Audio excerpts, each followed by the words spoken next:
पूरा लोकल। భారత్ మాతాకి ఈనాటి కార్యక్రమానికి ముఖ్య అతిథులుగా వచ్చినటువంటి మన ప్రియతమ ప్రధానమంత్రి గౌరవ నరేంద్ర మోడీ గారు, వేదిక మీద ఉన్నటువంటి ఇతర పెద్దలు, ఈ కార్యక్రమానికి వచ్చినటువంటి సోదరి సోదరుమణులు, ఈ యొక్క జహీరాబాద్ మెదక్ పార్లమెంటు నియోజకవర్గాల నుంచి పెద్ద సంఖ్యలో వచ్చినటువంటి మీ అందరికి కూడా నేను శిరస్సు వంచి నమస్కరిస్తా ఉన్నాను. మనకందరికీ తెలుసు, ఈరోజు తెలంగాణ రాష్ట్రంలో భారతీయ జనతా పార్టీ వచ్చేటువంటి పార్లమెంట్ ఎన్నికల్లో, మే 11న జరిగినటువంటి ఎన్నికల్లో అత్యధికమైనటువంటి స్థానాలు భారతీయ జనతా పార్టీ గెలవబోతా ఉంది. ఈరోజు భారతీయ జనతా పార్టీ తెలంగాణ చరిత్రలో వచ్చేటువంటి పార్లమెంట్ ఎన్నికల్లో 17 సీట్లు గెలవడం కోసం అన్ని రకాలుగా ఈరోజు ప్రయత్నం చేస్తా ఉన్నాం. ఏ గ్రామానికి వెళ్ళినా, ఏ ఊరికి వెళ్ళినా, ఏ పట్టణానికి వెళ్ళినా, ఏ ఇంటికి వెళ్ళినా ఒకటే చర్చ. మేము గత ఎన్నికల్లో కాంగ్రెస్ కేసు ఉండొచ్చు, బీఆర్ఎస్ కేసు ఉండొచ్చు, ఇంకో పార్టీ కేసు ఉండొచ్చు, కానీ ఈ ఎన్నికల్లో మాత్రము మేము ఒక నరేంద్ర మోడీ గారికి వేస్తాము, భారతీయ జనతా పార్టీకి వేస్తాము. మాకు ఈ రోజు రాజకీయాలు అవసరం లేదు. మాకు దేశం ముఖ్యము, మా దేశ భవిష్యత్తు ముఖ్యము, మా భవిష్యత్తు ముఖ్యము, మా పిల్లల భవిష్యత్తు ముఖ్యము. కాబట్టి గ్రామాలు కూడా ఈ రోజు తీర్మానం చేసుకుంటున్నాయి. భారతీయ జనతా పార్టీ కార్యకర్తలు కాదు, వాళ్ళు సాధారణ రైతులు, రైతు కూలీలు, చేతి వృత్తుల వాళ్ళు, వివిధ కుల సంఘాల పెద్దలందరూ కూర్చొని ఈ గ్రామంలో వచ్చేటువంటి ఎన్నికల్లో మేము బీజేపీకే ఓటేస్తాము, మాకు నరేంద్ర మోడీ గారే ప్రధానమంత్రి కావాలని తీర్మానాలు చేసుకుంటున్నారు, నిర్ణయించుకుంటున్నారు. నేను అన్ని గ్రామాలను కోరుతా ఉన్నాను, అన్ని గ్రామాల్లో ఉన్నటువంటి రైతులను కోరుతా ఉన్నాను, అన్ని గ్రామాల్లో ఉన్నటువంటి యువకులను కూడా కోరుతా ఉన్నాను. మీ గ్రామాలలో కూడా తీర్మానాలు చేయండి. నరేంద్ర మోడీ గారి నాయకత్వంలో దేశ గౌరవం పెరుగుతా ఉంది. నరేంద్ర మోడీ గారి నాయకత్వంలో దేశం ముందుకెళ్తా ఉంది. నరేంద్ర మోడీ గారి నాయకత్వంలో మన భవిష్యత్తు బంగారు బాట కానున్నది. కాబట్టి అందుకే నేను ఈ సందర్భంగా కోరుతా ఉన్నాను, ఈరోజు కాంగ్రెస్ పార్టీకి, బీఆర్ఎస్ పార్టీకి భారతీయ జనతా పార్టీ బలపడతా ఉంటే వాళ్ళ గుండెల్లో రైళ్లు పరిగెడతా ఉన్నాయి, ముచ్చమంటలు పడతా ఉన్నాయి వాళ్లకు. అందుకే ఒకడంటాడు హైదరాబాద్ యూటీ చేస్తారని, ఇంకో అంటారు ఢిల్లీలో హంగ్ వస్తారని, ఇంకో ఆయన అంటాడు వీళ్ళు రిజర్వేషన్ తీసేస్తారని. రేవంత్ రెడ్డి గారు, మీరు ఆలోచన చేయాలి. మీ పార్టీ కారణంగా ఈ తెలంగాణ రాష్ట్రంలో బీసీలకు అన్యాయం జరుగుతూ ఉంది. ముస్లిం రిజర్వేషన్ కారణంగా బీసీలకు అన్యాయం జరుగుతూ ఉంది. హైదరాబాద్ లో 150 మున్సిపల్ కార్పొరేషన్ సీట్లుంటే 33% 50 సీట్లు బీసీలకు రిజర్వ్ చేయడం జరిగింది. కానీ 50 సీట్లలో 31 సీట్లు నాని బీసీ గెలిచారు. మీ బీఆర్ఎస్ కారణంగా, మీ కాంగ్రెస్ పార్టీ కారణంగా. మీరు తోడు దంగలు ఒకే నాణానికి బొమ్మపరుచు లాంటి పార్టీలు బీఆర్ఎస్ పార్టీ, కాంగ్రెస్ పార్టీ. వీళ్ళు ఎప్పుడైనా ఒకటే అవుతారు. ఈరోజు బీజేపీని తెలంగాణలో అడ్డుకోవడం కోసమే ఈ రెండు పార్టీలు కలిశారు.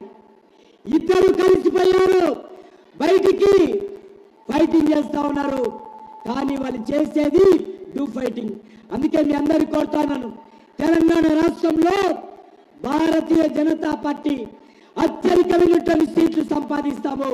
ఈ తెలంగాణ రాష్ట్రం నుండి భారతీయ జనతా పార్టీ నిర్మాణం చేస్తున్నాను. అందుకే కార్యకర్తలందరూ కూడా, పార్టీకి సంబంధించినటువంటి అభిమానులందరూ కూడా, యువకులందరూ కూడా ఈ రోజు నుంచి 13వ తేదీ పోలింగ్ పూర్తయ్యేంత వరకు కూడా అందరం కూడా గ్రామాన తిరుగుదాము.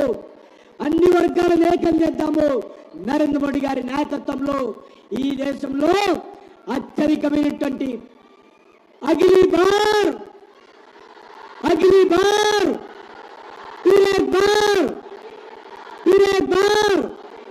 ఎట్లా చెప్పాలి? నరేంద్ర మోడీ గారు వచ్చారు, మేము తెలంగాణ ప్రజలందరూ మీ వెనుక ఉన్నాము. మోడీ గారు మీరు ధైర్యంగా ఉండండి, ఈ ప్రజలందరూ మీ వెనుక ఉన్నారని చెప్పాలి. రెండు చేతులు చెప్పాలి. వినబడాలి, ఫామ్ హౌస్ వినబడాలి, రేవంత్ రెడ్డి హైదరాబాద్ ఆయనప్పుడు వినబడాలి.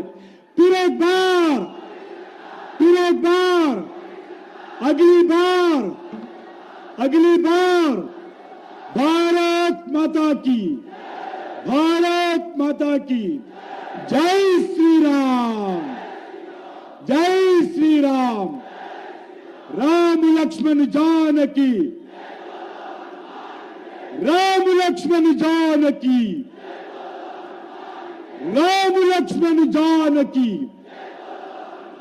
नरेंद्र मोदी गारी नायकत्वम कमलम पुव्वु गुर्तुके भारतीय जनता पार्टी भारत माता की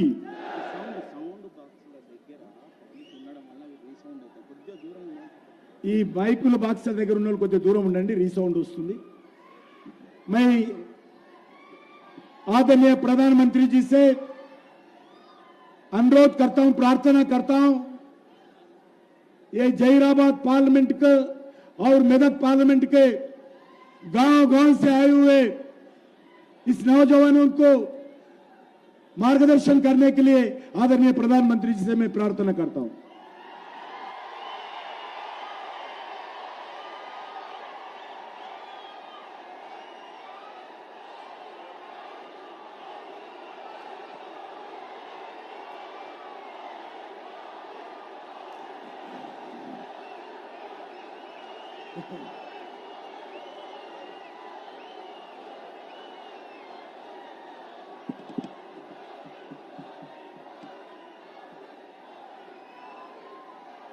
भारत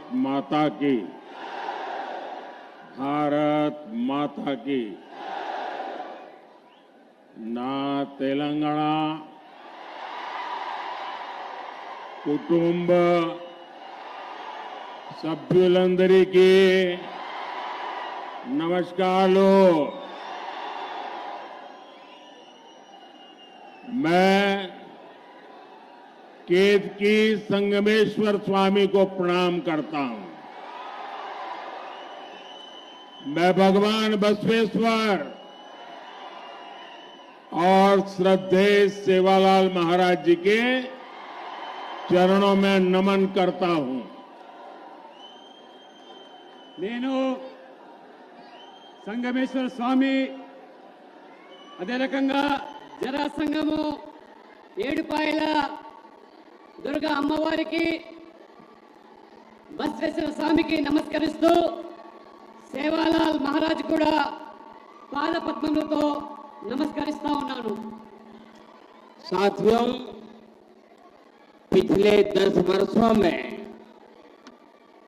देश ने देखा है कि एनडीए की स्थिर सरकार, निर्णायक सरकार देश को कितना आगे लेकर जा सकती है. మిత్రులారా, గత 10 సంవత్సరాలుగా ఎన్డీఏ ప్రభుత్వము ఒక స్థిరమైన మరియు నిర్ణయాత్మకమైనటువంటి ప్రభుత్వాన్ని ఏ రకంగా నడిపామో మీరు కల్లారా చూశారు. एक समय था जब दुनिया प्रगति कर रही थी, लेकिन भारत को कांग्रेस ने करप्शन के दल में फंसा दिया था. दुनिया आर्थिक प्रगति कर रही थी, लेकिन भारत पॉलिसी पैरालिसिस का शिकार था. एनडीए ने भारत को बहुत मुश्किल से उस दौर से बाहर निकाला है, लेकिन कांग्रेस फिर से देश को पुराने दुर्दिनों में लेकर जाना चाहते हैं। మిత్రులారా, ఒక సమయంలో ప్రపంచమంతా కూడా అభివృద్ధిలో దూసుకుపోతా ఉంటే కాంగ్రెస్ మన భారతదేశాన్ని అవినీతి ఊబిలోకి నెట్టివేసి ప్రపంచమంతా కూడా ఆర్థిక అభివృద్ధికి చెందుతూ ఉంటే పాలసీ పెరాలిసిస్ తోని విధానపరమైన నిర్ణయాలతో నిష్క్రియంగా మార్చింది. ఎన్డీఏ అతి కష్టం మీద కూడా ఏ రకంగా గట్టెక్కించిందో మనం అందరం కూడా కళ్ళారా చూశాము. साथियों, कांग्रेस कहीं भी हो, उसकी पॉलिटिक्स के 5 निशान होते हैं. उसके पंजे जैसे 5 निशान है. पहला, झूठे नारे, झूठे वादे. दूसरा, वोट बैंक की राजनीति. तीसरा, माफियाओं, अपराधियों को बढ़ावा. चौथा, परिवारवाद. और पांचवा, करप्शन. इन 5 निशानों से मिलकर कांग्रेस का पंजा बनता है. अब तेलंगाना में भी लोग कांग्रेस के इस पंजे को महसूस कर रहे हैं. మిత్రులారా, కాంగ్రెస్ ఎక్కడ అధికారంలో ఉంటుందో అక్కడ పంచసూత్రాల పేరు మీద రాజకీయాలు చేస్తూ ఏ రకంగా మొదటిగా అబద్ధాలు, తర్వాత ఓటు బ్యాంక్ రాజకీయాలు, మాఫియా మరియు నేరస్తుల ప్రోత్సహించడము, 4వది కుటుంబ పాలన, 5వది అవినీతి. ఈ పంచసూత్రాలు కలిపితే ఇది చేతి గుర్తు అవుతుంది. ఈ పంచసూత్రాలు, ఈ చేతి గుర్తులు తెలంగాణలో కూడా ఏ రకంగా ప్రజలు అనుభవిస్తున్నారో ఇప్పుడిప్పుడే అర్థం చేసుకుంటున్నారు. तेलुगु फिल्म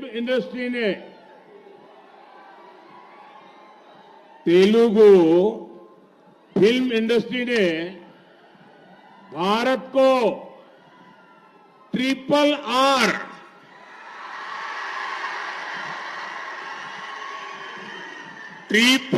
आर जैसी सुपरहिट फिल्म दी. लेकिन आज तेलंगाना कांग्रेस ने राज्य के लोगों को डबल आर टैक्स दे दिया है. ट्रिपल आर फिल्म ने पूरी दुनिया में भारत का नाम रोशन किया. लेकिन ये डबल आर टैक्स भारत के लिए शर्मिंदगी बढ़ा रहा है. इस डबल आर टैक्स की तेलंगाना में हर तरफ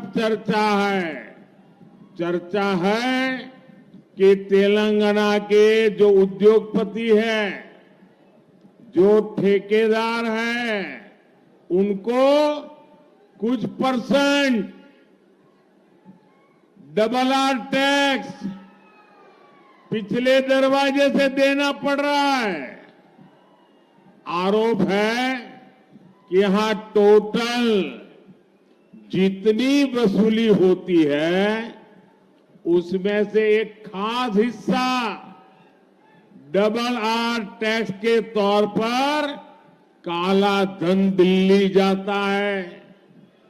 मुझे पता है आप सब ये डबल आर टैक्स से बहुत ही त्रस्त है. मुझे ज्यादा विस्तार में जाने की जरूरत नहीं है. आप समझ गए होंगे ये डबल आर कौन है. మిత్రులారా, తెలంగాణ సినీ పరిశ్రమలో త్రిబుల్ ఆర్ అనే సినిమా సూపర్ హిట్ అయిన విషయం మనందరికీ తెలిసిందే. కానీ ఈరోజు తెలంగాణలో అంతకుముందు ఈరోజు డబుల్ ఆర్ ట్యాక్స్ పేరు మీద ఈరోజు పెద్ద ఎత్తున కూడా తెలంగాణలో చర్చ జరుగుతూ ఉన్నది. ప్రపంచమంతా కూడా గర్వపడితే త్రిబుల్ ఆర్ సినిమా వల్ల ఇప్పుడు మన దేశం సిగ్గుపడుతున్నది తెలంగాణలోని డబుల్ ఆర్ ట్యాక్స్ వల్ల. అందుకనే ఈరోజు డబుల్ ఆర్ ట్యాక్స్ ద్వారా ఏ పారిశ్రామికవేత్తల ద్వారా పెద్ద ఎత్తున ఈరోజు ఆ ట్యాక్స్ మీద వసూలు చేస్తున్నారో అందులో పెద్ద ఎత్తున ఇవాళ ఢిల్లీకి ఆ నల్ల దళాన్ని కప్పం కడుతూ ఉన్నారు ఈ తెలంగాణలోని ఈ అధికారులు. కాబట్టి ఈ యొక్క డబుల్ ఆర్ ట్యాక్స్ వల్ల విసిగిపోయిన తెలంగాణ ప్రజలు, మరి నేను ఎక్కువగా చెప్పదలుచుకోలేదు, ఈ డబుల్ ఆర్ ట్యాక్స్ ఎవరు వసూలు చేస్తున్నారో, ఎవరికి కప్పం కడుతున్నారో మీరు అర్థం చేసుకోవాల్సిందిగా మిమ్మల్ని నేను కోరుతా ఉన్నాను. भाइयों बहनों, अगर आपने ये डबल आर टैक्स पर लगाम नहीं लगाई तो ये 5 साल में आपको ऐसा बर्बाद कर देगा, ऐसा बर्बाद कर देगा, तेलंगाना फिर खुद खड़ा नहीं हो पाएगा. पहले टीआरएस बीआरएस ने तेलंगाना को बर्बाद कर दिया, अब ये डबल आर वो भी बर्बाद करेगा. और इसलिए उसको लगाम लगाने के लिए इस बार तेलंगाना से सभी भाजपा को जिता करके दिल्ली भेजो तो वो डरेगा और लगाम रहेगी. మిత్రులారా, ఈ ప్రభుత్వం ఏదైతే కొత్త పంత ఎంచుకున్నదో డబుల్ ఆర్ ట్యాక్స్ పేరు మీద తెలంగాణను దోచుకుంటున్నది కాబట్టి తెలంగాణ పూర్తిగా వినాశనమయ్యే ప్రమాదం ఏర్పడుతున్నది. గతంలో బీఆర్ఎస్ కూడా ఏ రకంగా అవినీతికి పాల్పడి రాష్ట్రాన్ని దోచుకున్నదో, బీఆర్ఎస్ కాంగ్రెస్ ఇద్దరు తోడు దొంగలే, ఒక గూటి పక్షులే. కాబట్టి ఈ తెలంగాణ ప్రజలు విముక్తి కావాలంటే బీజేపీని గెలిపించాలి. త్వరలో తెలంగాణలో పెద్ద ఎత్తున బీజేపీ అభ్యర్థులను గెలిపించి తెలంగాణను ఆదుకోవాల్సిందిగా మీతో నేను విజ్ఞప్తి చేస్తా ఉన్నాను. साथियों, कांग्रेस पार्टी ने आपको लूटने के लिए एक और नया तरीका निकाला है. अगर कांग्रेस सरकार बनी तो ये लोग इनहेरिटेंस टैक्स लाने की बात कर रहे हैं. यानी आपकी जीवन भर की कमाई, आपने जो बचा करके रखा है, जिंदगी भर मेहनत करके जो कमाया है, और आपकी इच्छा है कि मरने के बाद ये आपकी संपत्ति, आपने जो कमाया है वो आपके संतानों को मिले. लेकिन कांग्रेस ऐसा टैक्स लाने वाली है कि अब आपने जो कमाया है वो पूरा का पूरा आपके बच्चों को नहीं दे सकेंगे. आधे से ज्यादा 55% ये कांग्रेस ने वसूल करने की योजना बना ली है. आपको कांग्रेस के इन खतरनाक इरादों से सावधान रहना है. మిత్రులారా, ఒకవేళ పొరపాటున కేంద్రంలో కాంగ్రెస్ ప్రభుత్వం వచ్చినట్టయితే మన వారసత్వ ఏదైతే సంపద ఉన్నదో ఆ సంపద నుంచి కొత్త రకం పంత ఎంచుకొని కాంగ్రెస్ పార్టీ ఇప్పుడు ట్యాక్స్ వసూలు చేస్తామంటున్నది. అది 55% మన సంపద నుంచి మన పిల్లలకు దక్కకుండా ఇవాళ కాంగ్రెస్ దాన్ని కాజేసేదానికి కుట్రలు కుతంత్రాలు పన్నుతా ఉన్నది. కాబట్టి ఈ భయానకమైనటువంటి నిర్ణయాల పట్ల మన ప్రజలందరూ కూడా అప్రమత్తంగా ఉండాలి. లేనట్లయితే మన తల్లిదండ్రులు సంపాదించినటువంటి ఈ ఆస్తిలో 55% ఈ కాంగ్రెస్ దోచుకునేదానికి ఇవాళ ఏదైతే పన్నాగం పడుతున్నదో మీరందరూ కూడా దీని పట్ల అప్రమత్తంగా ఉండాలని చెప్పి కూడా నేను మీ అందరికీ విజ్ఞప్తి చేస్తా ఉన్నాను. पहले बीआरएस ने तेलंगाना को लूटा और अब कांग्रेस वाले लूट रहे हैं. आप देखिए, बीआरएस ने कालेश्वरम प्रोजेक्ट का इतना बड़ा स्कैम किया। जब कांग्रेस विपक्ष में थी तो सरकार बनने के बाद इसकी जांच करने की बातें कर रही थी, लेकिन जैसे ही सरकार बनी कांग्रेस कालेश्वरम स्कैम की फाइलें दबाकर बैठ गई।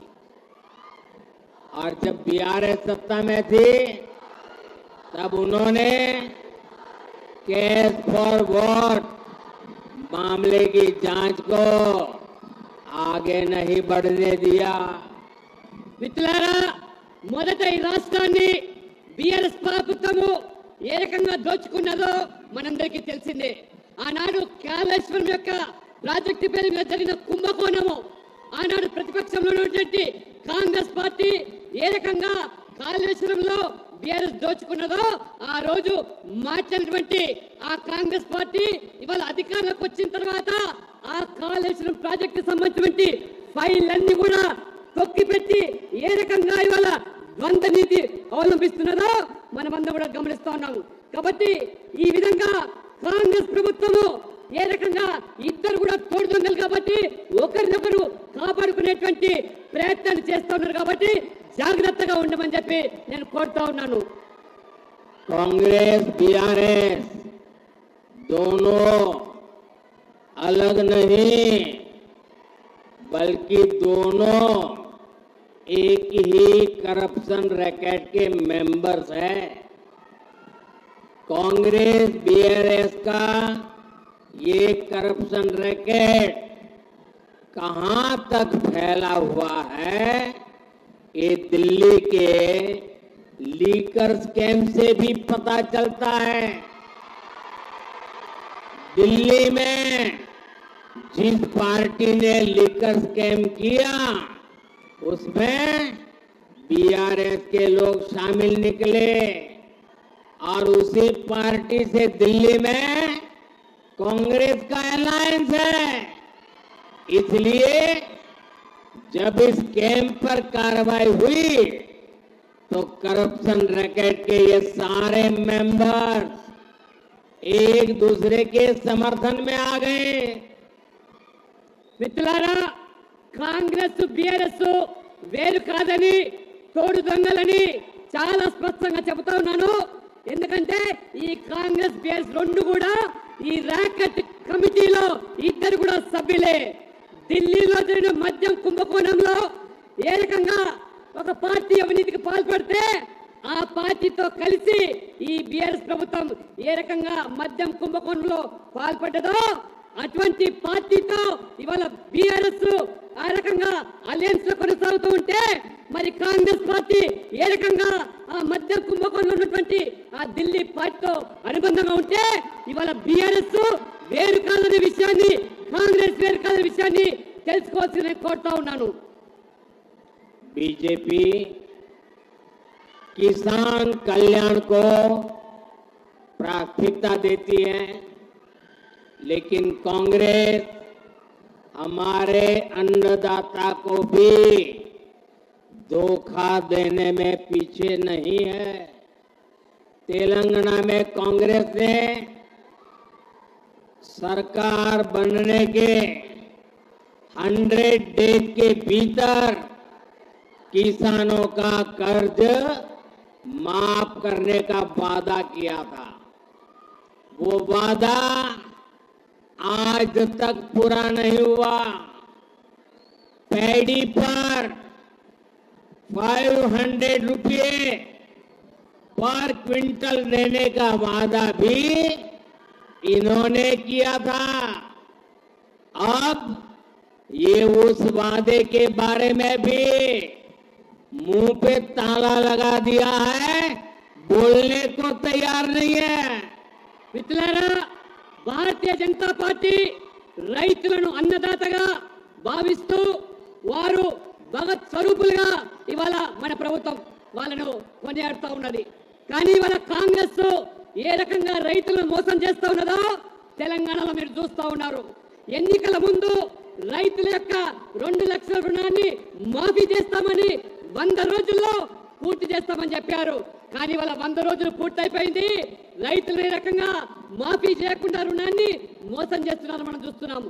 వరి మీద 500 బోనస్ ప్రకటిస్తామని చెప్పినటువంటి ఈ కాంగ్రెస్ ప్రభుత్వము రేవంత్ రెడ్డి గారు ఇవాళ 100 రోజులు గడువు అయిపోయింది.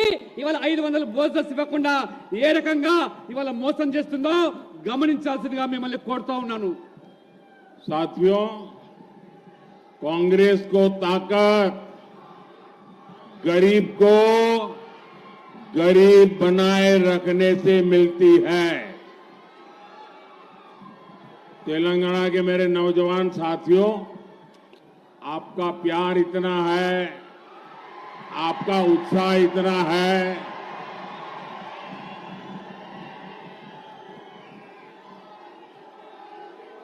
मैं आपके इस प्यार के लिए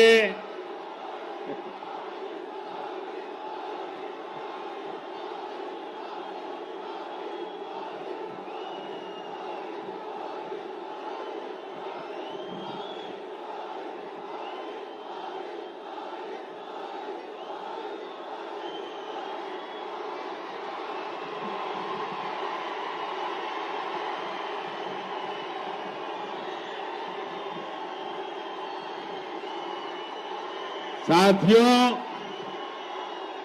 ये आपका उत्साह, आपका प्यार इतना जबरदस्त है कि आज एक डबल आर की नींद उड़ जाएगी। మిత్రులారా, యువకులారా, మీ ఉత్సాహాన్ని ప్రేమను చూస్తా ఉంటే మరి ఈ రోజు ఈ ప్రభుత్వము మరి కనువిప్పు కావాలి.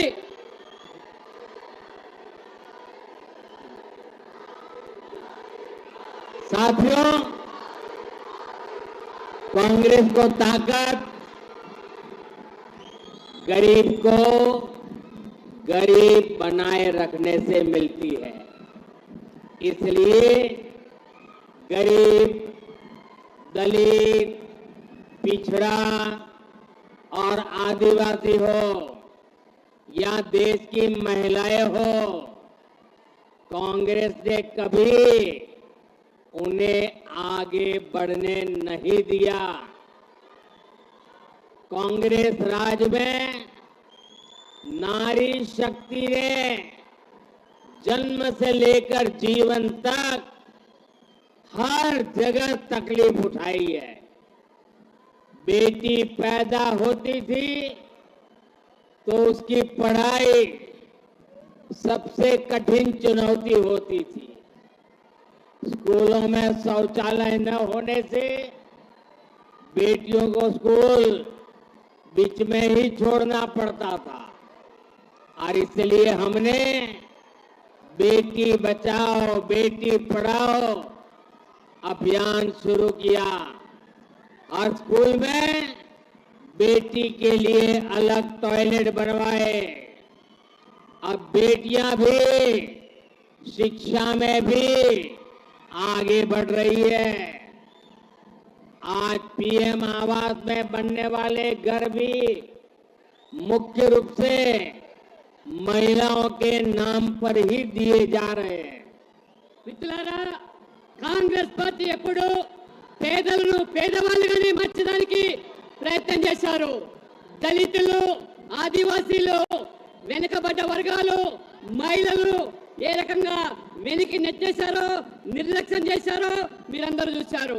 కానీ మా ప్రభుత్వము మహిళా శక్తి పేరు మీద, నారీ శక్తి పేరు మీద అమ్మాయిలు చదువుకునేదానికి వారికి కావాల్సిన సదుపాయాలు కల్పించడానికి బేటీ బచావ్ బేటీ పడావ్ ప్రత్యేకంగా పాఠశాలలో అమ్మాయిలకు టాయిలెట్లు విధిగా నిర్మించి ఏ రకంగా ఆ అమ్మాయిలను ఆ రకంగా శక్తివంతులు చేస్తా ఉన్నాము.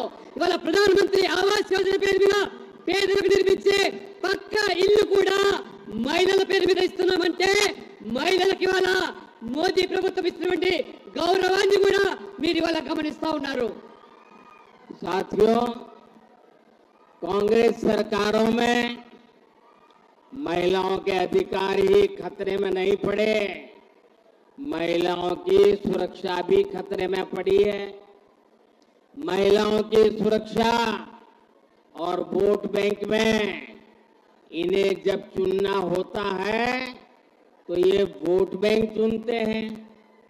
बीजेपी के लिए महिलाओं की सुरक्षा, महिलाओं का सम्मान ये सर्वोपरि है। कोई भी व्यक्ति चाहे वो कितना भी बड़ा क्यों ना हो, अगर वो महिलाओं के सम्मान के साथ खिलवाड़ करता है तो उसे बख्शा नहीं जाना चाहिए। हमने इन 10 वर्षों में महिला सुरक्षा को लेकर कड़े कानून बनाए हैं। फांसी तक की सजा का कानून हमने बनाया है। अगले 5 वर्षों में हम इसी दिशा में और मजबूती से काम करेंगे। మిత్రులారా, మహిళల అధికారమే కాదు కాంగ్రెస్ పార్టీ హరించింది, మహిళలకు కూడా రక్షణ లేకుండా ఓటు బ్యాంకు రాజకీయాలకు ఏదైతే పాల్పడ్డదో, ఇవాళ మా ప్రభుత్వం ఖచ్చితంగా మహిళల రక్షణ కోసము అవసరమైనటువంటి కొత్త చట్టాలు తీసుకురావడమే కాకుండా మహిళలను గౌరవించకుండా కించపరిచేటువంటి ఏ వ్యక్తులైనా శక్తులైనా ఉరిశిక్ష సైతం విధించేటువంటి ఒక కఠినమైనటువంటి చట్టాలను తీసుకొచ్చి ఇవాళ మహిళలను ఆదరిస్తుంది, గౌరవిస్తుంది మా ప్రభుత్వము। साथियों, जब एक सरकार मजबूत होती है, जब एक सरकार निर्णायक होती है और एक सरकार जो सिर्फ और सिर्फ देशभक्ति से काम करती है, तो वो कैसे इतिहास रच सकती है। आप सब देख रहे हैं, अयोध्या में भव्य राम मंदिर इसका उदाहरण है। प्रभु राम मंदिर की प्रतीक्षा 500 वर्षों से थी। जो मंदिर आजादी के तुरंत बाद बनाया जाना चाहिए था, वो सपना आज दिल्ली में मजबूत सरकार होने के कारण आंखों के सामने पूरा हो गया। अब आप मुझे बताइए, ये अयोध्या में राम मंदिर बना के नहीं बना? बना के नहीं बना? किसने बनाया? किसने बनाया? किसने बनाया? ये अयोध्या का राम मंदिर मोदी ने नहीं बनाया है। ये अयोध्या का राम मंदिर आपके एक वोट के कारण बना है। आपके मजबूत वोट ने, देश में से जो मजबूत वोट मिला, हमें पूर्ण बहुमत मिला और इसके कारण ये भगवान राम का मंदिर बना। हमारे लिए एक एक वोट आपके सपनों को लेकर के आता है और हमारी एक एक पल आपके सपनों को संकल्प बनाने के लिए हम खपा देते हैं। साथियों, हमारे लिए तो आपका एक एक वोट सर्वोपरि है। हमारे लिए तो आपका सपना सर्वोपरि है। कांग्रेस के लिए उनका वोट बैंक ही सर्वोपरि है। जो कांग्रेस का वोट बैंक नहीं, उसकी आस्था कांग्रेस के लिए कोई मायने नहीं रखती। इसलिए यहां तेलंगाना में हमारे पर्व त्योहारों पर रोक लगाने की कोशिश हो रही है। हैदराबाद में राम नवमी की शोभा यात्रा तक पर प्रतिबंध लगाया जा रहा है ताकि वोट बैंक नाराज ना हो जाए। మిత్రులారా, ప్రభుత్వం పటిష్టంగా నిర్ణయాత్మకంగా ఉంటే దేశభక్తి ఏ రకంగా కొత్త చరిత్రను సృష్టిస్తామో మీరందరూ కూడా కళ్ళారా చూశారు. రాముడు జన్మించినటువంటి అయోధ్యలో భవ్యమైనటువంటి రామ మందిరం నిర్మాణం అయిందంటే అది నిజంగా మీ అందరి యొక్క సమర్థతతోనే, మీ అందరి యొక్క సహకారంతోనే సాధ్యమైంది. స్వాతంత్రం పూర్వమే ఈ రామ మందిరం నిర్మాణం కావచ్చు ఉంది, కానీ ఢిల్లీలో పటిష్టమైన ప్రభుత్వం లేకపోవడం వల్ల అది సాధ్యం కాలేదు. మీరందరూ కూడా ఏమనుకుంటున్నారు? మోదీయే ఈ బ్రహ్మమైనటువంటి మందిరం కట్టారని మీరు అనుకుంటున్నారు.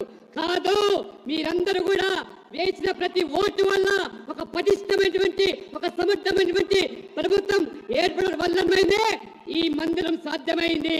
మీ యొక్క సహకారంతోనే ఈ మందిరం నిర్మాణమైంది. అందుకనే మీరు వేసే ప్రతి ఓటు మీ కళలను సాకారం చేయడానికి మేము ఉపయోగపడతాము తప్పితే, మీ కళలు సాకారం చేయడానికి, మీ కన్న కళను కూడా నిజం కావాలంటే మా జీవితం అంతా కూడా ఈ దేశం కోసం ధారపోసాము.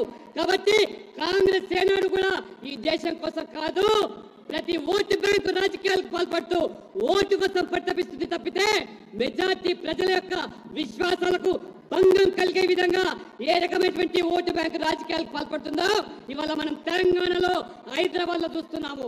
మన పండుగలు నిర్వహించుకోవాలంటే అనేక ఆంక్షలు, మన పండుగలు జరుపుకోవాలంటే అనేకమైన షరతులు. చివరికి హైదరాబాద్ లో భవ్యమైనటువంటి శ్రీరామ నవమి శోభయాత్ర జరపాలంటే కూడా ఈ ప్రభుత్వము ఎన్ని ఆంక్షలు విధించిందో, ఎన్ని రకాల వేధింపులకు చేసిందో కేవలము ఒక వర్గం వారి ఓట్ల కోసమనే విషయాన్ని మీరు తెలుసుకోవాల్సిగా నేను కోరుతా ఉన్నాను. साथियों, जब तेलंगाना संयुक्त आंध्र प्रदेश का हिस्सा था, तब 2004 और 2009 में उस संयुक्त आंध्र ने कांग्रेस को रिकॉर्ड संख्या में एमपी एमएलए दिए थे। कांग्रेस ने यहां एससी, एसटी, बीसी की चिंता करने की जगह उनके आरक्षण पर डाका डालना शुरू कर दिया। कांग्रेस ने तब के आंध्र प्रदेश को तुष्टीकरण की प्रयोगशाला बना दिया था। कांग्रेस ने बीसी के हक का आरक्षण उठाकर मुस्लिमों को दे दिया। మిత్రులారా, ఆంధ్రప్రదేశ్ ఉమ్మడి రాష్ట్రంలో 2004, 2009లో రికార్డు స్థాయిలో ఎంపీలను గెలిపించారు. కానీ ఆ కాంగ్రెస్ పార్టీ గెలిచిన తర్వాత ఎస్సీ, ఎస్టీ, ఓబీసీల హక్కులను హరించడమే కాకుండా ఏ రకంగా వాళ్ళ అధికారాలను కాలరాసిందో మీరు కళ్ళారా చూశారు. ఆ రోజు కాంగ్రెస్ పార్టీ ఆంధ్రప్రదేశ్ ఒక ప్రయోగశాలగా మార్చి ఓబీసీల హక్కులను కాలరాసి ఓబీసీలో ఉన్న వాటాలను ముస్లింల కోసం ఏ రకంగా ఆ రిజర్వేషన్ కల్పించి ఓబీసీల యొక్క హక్కులను కాలరాశారు. కాబట్టి కేవలం ముస్లింల మెప్పు కోసము బీసీలను ఏ రకంగా వాళ్ళను ఇవాళ అధికారులకు కోసారో మీరు చూస్తున్నారు. కాబట్టి మీరు ఈ కాంగ్రెస్ యొక్క ద్వంద్వ నీతితో కూడా ఆలోచన చేయాల్సిగా నేను కోరుతా ఉన్నాను. भाइयों बहनों, आप मुझे बताइए, हमारे तेलंगाना में और हमारे इस इलाके में जो लिंगायत समाज के लोग हैं, जो मराठा समाज के लोग हैं, उसमें 26 कास्ट ऐसी है जो ओबीसी में जाने के लिए मांग कर रही है। लंबे अरसे से चर्चा चल रही है। ये कांग्रेस वालों को हमारे मराठी भाई बहन या हमारे लिंगायत भाई बहन इन 26 जातियों को ओबीसी बनाना मंजूर नहीं है, लेकिन मुसलमानों को रातों रात ओबीसी बना देते हैं। మిత్రులారా, తెలంగాణలో మీరందరూ ఆలోచన చేయండి.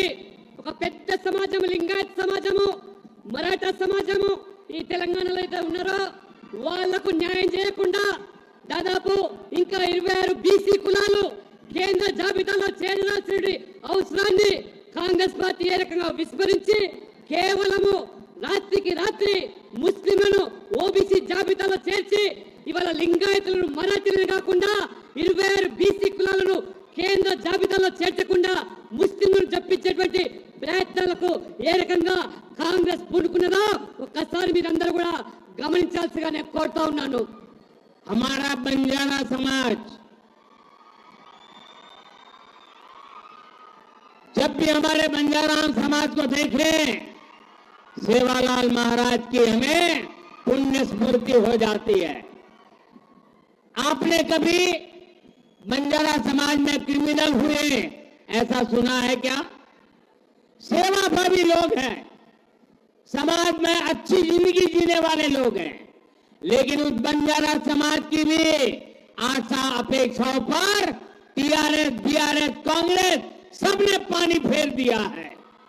మిత్రులారా, మన యొక్క తెలంగాణలో బంజారా సమాజం అంటే లంబాడి సమాజము, ఏదైతే ఆరాధ్య దైవంగా భావించేటువంటి ఆ సేవాలాల్ యొక్క ప్రభుకు మనమందరం కూడా ఏ రకంగా మరి మనస్పూర్వకంగా గౌరవిస్తామో అటువంటి సమాజం నుంచి వచ్చినటువంటి ఈ యొక్క బంజారాలు, లంబాడీలు ఎంతో గౌరవప్రదమైనటువంటి జీవితాన్ని గడిపేటువంటి వాళ్ళను నేరస్తులుగా పరిగణించేటువంటి గత కాంగ్రెస్ బీఆర్ఎస్ లు ఏ రకంగా వాళ్ళ జీవితాలతో చెలగాటమాడాయో ఈ రెండు పార్టీలు ఆ సమాజాన్ని కూడా పూర్తిగా వంచి దగా చేసి మోసం చేశాయి. भाइयों बहनों, ये इतने बड़े संविधान लेकर के दुनिया को मूर्ख बनाने वाले लोग, रात दिन आरक्षण के नाम पर झूठ बोलने वाले लोग, ये हमारे तेलंगाना में मादिगा समाज पर क्या बीती है। और मैंने मादिगा समाज को वादा किया हुआ है, मैं उनके लिए लड़ाई लड़ूंगा। और हमारे दलित भाई बहनों में जो वर्गीकरण की मांग है उनका हक है, उसको वो मानने को तैयार नहीं है। మిత్రులారా, పొద్దున్న చేస్తే ఈ పార్టీలు రాజ్యాంగం గురించి లేకపోతే రిజర్వేషన్ల గురించి దుష్ప్రచారం చేస్తూ తప్పుడు ప్రచారం చేస్తూ ప్రజలు మోసం చేస్తూ ఉన్నాయో, సామాజిక న్యాయం అంటే ఆ సామాజిక న్యాయాన్ని కట్టుబడి ఉన్న నేను ఈ రోజు సమాజంలో ఉన్నటువంటి మాదిగలకు న్యాయం చేయడానికి ఎస్సీ వర్గీకరణ కోసము కట్టుబడి ఉన్నానని చెప్పి వాళ్ళలో ఒకరిగా నేను ఈ పోరాటానికి అండగా ఉంటానని చెప్పి భరోసా కల్పిస్తున్నాను, హామీ ఇస్తున్నాను. మాదిగలు మీరు న్యాయమైన కోరికలకు భారతీయ జనతా పార్టీగా మేము అండగా ఉన్నామని చెప్పి కూడా పూర్తి విశ్వాసం కల్పిస్తా ఉన్నాము. साथियों, एक कांग्रेस पार्टी को जन्म से ही ये हमारे संविधान के प्रति नफरत है। जो संविधान बाबा साहब अंबेडकर ने दिया था, अगर वो संविधान की प्रत देखें, वो संविधान की प्रत देखें तो उसके ऊपर एक एक पत्ते पर रामायण महाभारत का चित्रांकन है। हमारी संस्कृति, हमारी परंपरा का चित्र है उस पर, और हमारे संविधान की, भारत की महान सांस्कृतिक विरासत के साथ उसको कड़ी रूप से जोड़ने का एक अद्भुत प्रयास था। लेकिन कांग्रेस पार्टी ने सबसे पहला काम किया, जब संविधान की वो पहली प्रत कपबोर्ड में रख दी और फिर जो संविधान देश के सामने रखा, भारत की महान संस्कृति और परंपरा की जो लिंक थी, जहां से संविधान आगे बढ़ना था, उस लिंक को तोड़ दिया, वो सारे चित्र हटा दिए और खोखा बना करके रख दिया। पहले ही दिन उन्होंने संविधान का अपमान करना शुरू कर दिया था। మిత్రులారా, కాంగ్రెస్ మొదటి నుంచి కూడా జన్మత మన రాజ్యాంగం పట్ల కానీ డాక్టర్ బాబాసాహెబ్ అంబేద్కర్ పట్ల కానీ ఏమాత్రం కూడా గౌరవం లేకుండా రాజ్యాంగంలో ప్రతిసారి కూడా ఏ రకంగా అవమానపరిచే విధంగా వ్యవహరించారో మనం చూస్తూ వస్తా ఉన్నాము. రాజ్యాంగంలో రచించినటువంటి దాంట్లో ప్రతి పేజీలో కూడా రామాయణము మహాభారతము ఏ రకంగా మన భారత యొక్క జీవిత సంస్కృతితో ముడిపడి ఉన్నటువంటి ఆ యొక్క లింక్ ను ఈ యొక్క కాంగ్రెస్ పార్టీ ఈ కాంగ్రెస్ ప్రభుత్వం